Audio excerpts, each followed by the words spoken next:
Gunner James 105 with a K98. This one here is a factory code 243, dated 1940, and this was a Russian capture. Therefore, it has all of the Russian capture treatment. And so I've never really had a K98, German K98 in the collection. Had a chance at this one, and having received it here, I'm not really liking its appearance. And on the one hand, one tries to improve the appearance, not restore it. Nothing matches. The bolt and the receiver are the only things that match. So restoring is not possible, but improving its looks I think is possible, and so I think that's what I've decided I'm going to do. I'm giving a preview of the before picture, basically. How much I can improve it? Well, I guess we'll do the close-ups, and then the next video on this rifle will determine the success. But this basically is the condition of the shellac that's on there. It's cracking and flaking. So, best I can tell, it's got the proper stock for a 1940.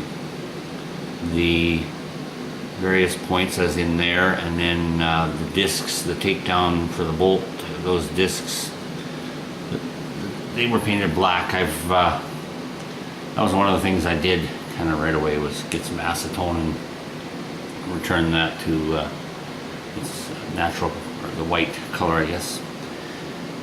And as far as the rest of it goes, you know, it's got the Russian stamp from the matching serial number of the receiver and barrel. So they've stamped that in there. It's got the flat shoulder stock or butt plate, which would suit the 1940. But there is the black paint that's visible here in various parts. And so the markings are all there. I have not been able to find the X or crossed rifles anywhere on this thing. The swastikas are still there in the eagle. And here's our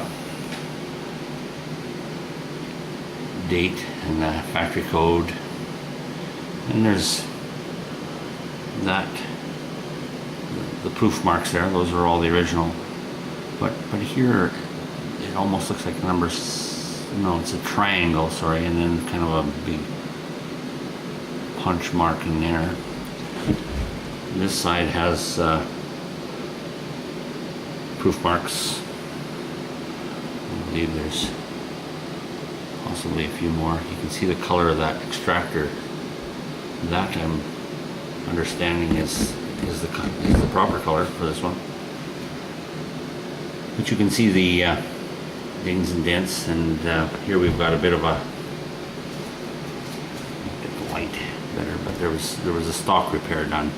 It kind of shows up in that rectangle, yeah, right there.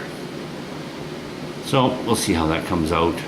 I don't know if I'm going to do the steam iron type thing. I mean, that's not going to come out because that's a definite gouge, but there's some things, I don't know, I might just leave it as it is that way and just attack this with some acetone, get a lot of that varnish off.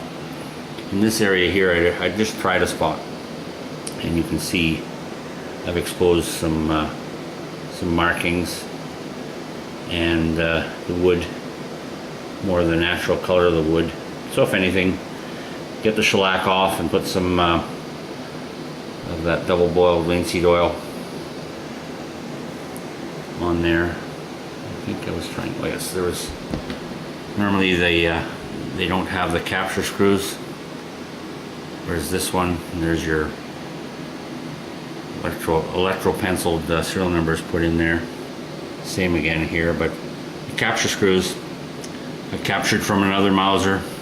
It was sporterized, so it's got those, and then it had the cleaning rod that I think most of these ended up, they didn't put that back on. And as far as I can tell, this being in a 1940,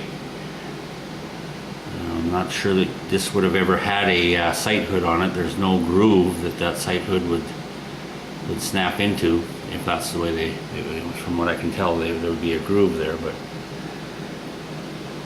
still got its bayonet lug, and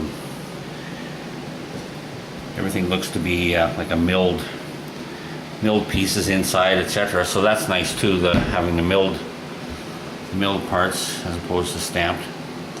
So this basically is documenting, as I say, all of the